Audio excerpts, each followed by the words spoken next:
Gua diceritakan oleh suami sepupu gua tentang pengalamannya memburu hal-hal mistis setiap malam ketika masih bujangan. Cerita yang akan gua bawakan kali ini ketika sepupu gua ini masih bujangan ya. Setiap malam bersama dua orang temannya, mereka selalu berinisiatif untuk mencari hal-hal yang mereka anggap menarik, yaitu hal-hal gaib.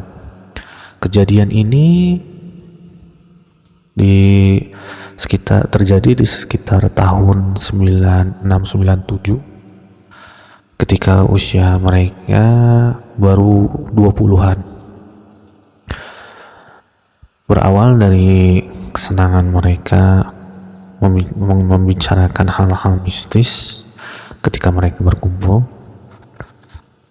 Dan pada saat itu sepupu gua ini kebetulannya dia mempunyai kemampuan untuk melihat hal-hal yang tidak bisa dilihat oleh orang kebanyakan.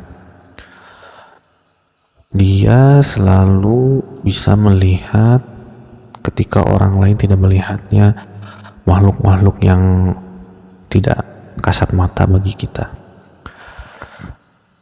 Dan cerita ini menceritakan tentang kisah orang yang melakukan pesugihan. Salah satu yang kebanyakan di kampung gua itu pesugihan memelihara tuyul.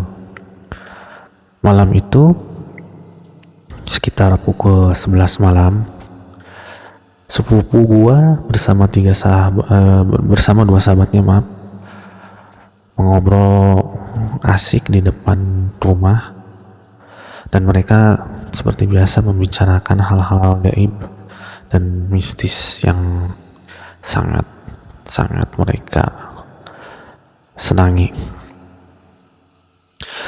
Dan ada kabar pula mereka di kampung gua itu banyak terjadi kehilangan uang dalam lemari. Tidak banyak sih jumlah yang hilang dari simpanan masyarakat itu, paling selembar dua lembar pecahan puluhan ribu. Dan menurut rumor juga tuyul tidak pernah mengambil sekaligus uang atau harta milik korbannya, karena itu sebuah pantangan atau apalah, gua tidak mengerti. Di sebelah utara kampung gua itu terdapat pemakaman umum, dan konon katanya itu pemakaman tertua dan pertama di kampung gua ini. Mereka ketika mengobrol itu, perhatian mereka tertuju ke sebuah lorong gelap di seberang mereka itu. Terlihat sesuatu yang bergerak-gerak mencurigakan. Awalnya sih tidak menarik perhatian mereka ya, karena sesuatu itu bergerak-gerak dan kemungkinan juga hewan-hewan seperti kucing atau tikus, karena yang bergerak itu sangatlah kecil dan tidak terlalu jelas karena gelap. Tapi setelah lama-kelamaan perhatian mereka semakin menarik ke arah lorong gelap itu.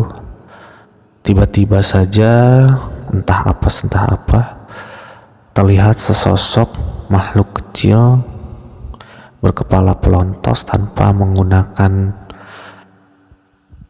busana sehelai pun melintas dari kejauhan.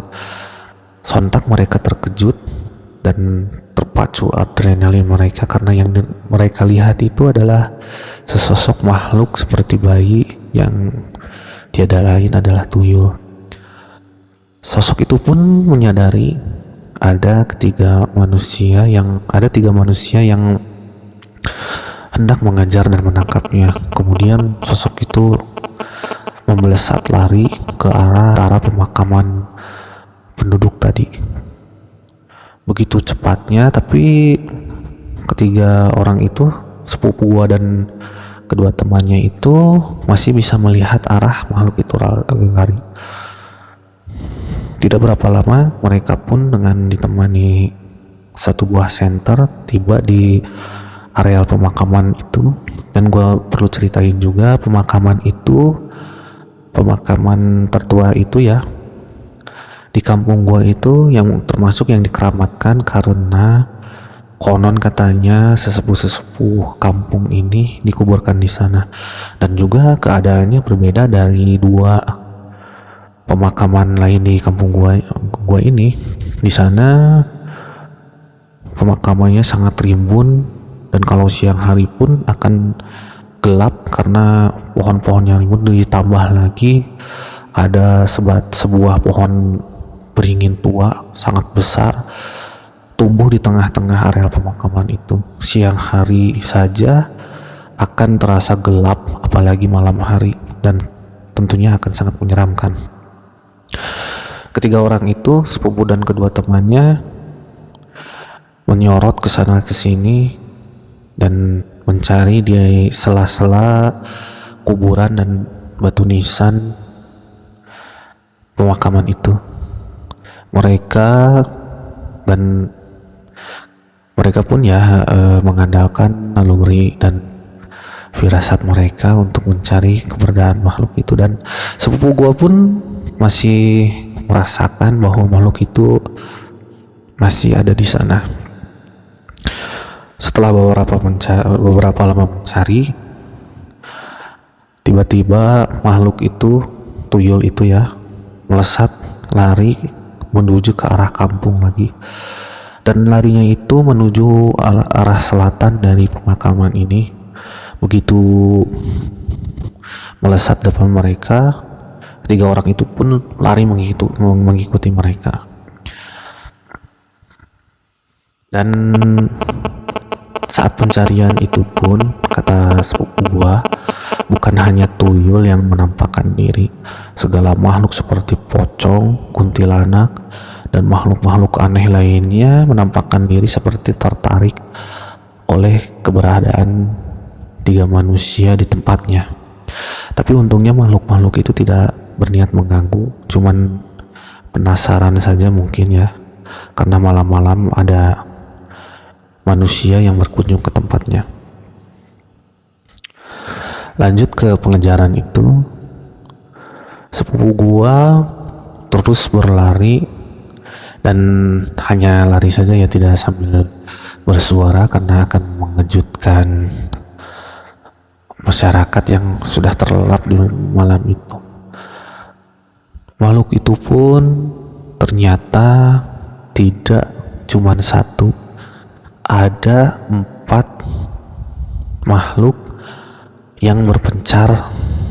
Dan karena pengejaran itu, tiba-tiba makhluk itu berkumpul dan berlari bersama-sama menuju arah selatan, yang diperkirakan makhluk itu akan kembali berlari ke arah pemakaman bagian selatan dari kampung gua ini.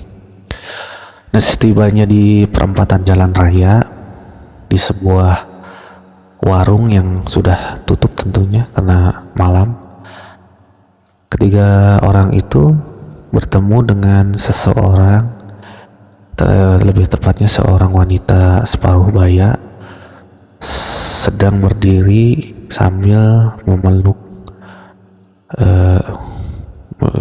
tangannya ya, sama memeluk dada begitu, posisi begitu apa namanya, dengan wajah yang marah, juga menampakkan kekesalan ketika mereka bertemu.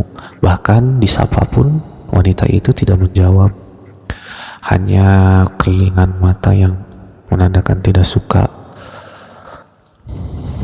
Setelah mereka menyapa,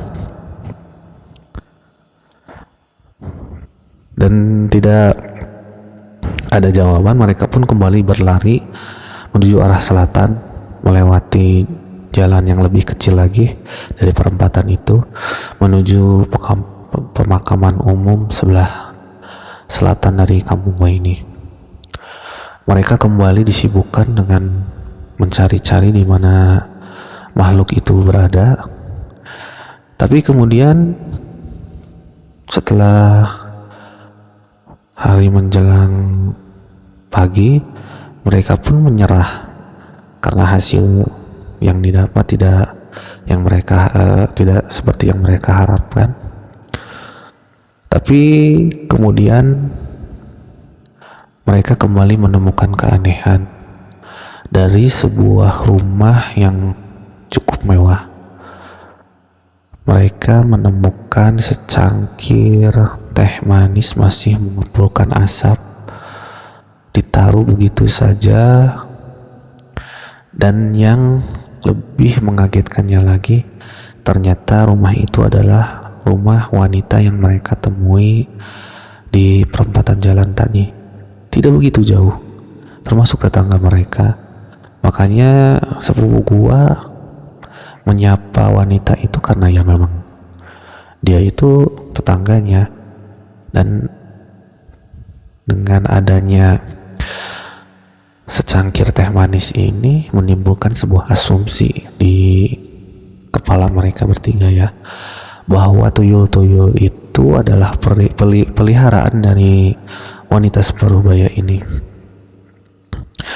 Oh ya, ketiga orang itu sepupu gua sebut saja bernama Toto, satu temannya bernama Rio, dan satu temannya lagi bernama Odi. Dan Bang Toto ini tadi menceritakan kepada gua kisahnya, dan ada beberapa kisah lain tentang hal-hal mistis dan masih berhubungan dengan dunia pesugihan. Mungkin cerita ini tidak terlalu seram buat kalian, karena memang hanya sebuah cerita pengalaman sepupu gua di malam hari saat mencari hal-hal mistis yang berhubungan dengan dunia pesugihan dan dunia alam gaib. Setelah cerita ini, gua akan menceritakan tentang pesugihan-pesugihan lain seperti babi ngepet, pesugihan siluman ular, dan lain-lainnya. Oke, tidak berlama-lama lagi karena cerita ini hanya sebuah cerita tanpa ada dialog yang berarti. Terima kasih atas waktunya untuk mendengarkan cerita gua ini. Mohon untuk tidak percaya 100% dengan apa yang gua ceritakan, karena sosok-sosok yang diceritakan dalam cerita ini bukanlah sosok asli dari makhluk-makhluk itu, karena tidak ada satupun makhluk yang benar-benar tahu terhadap sosok-sosok jin itu. Terima kasih, tetap jaga kesehatan, tetap jaga keimanan. Mohon like, share, dan subscribe-nya. Terima kasih. Assalamualaikum warahmatullahi wabarakatuh.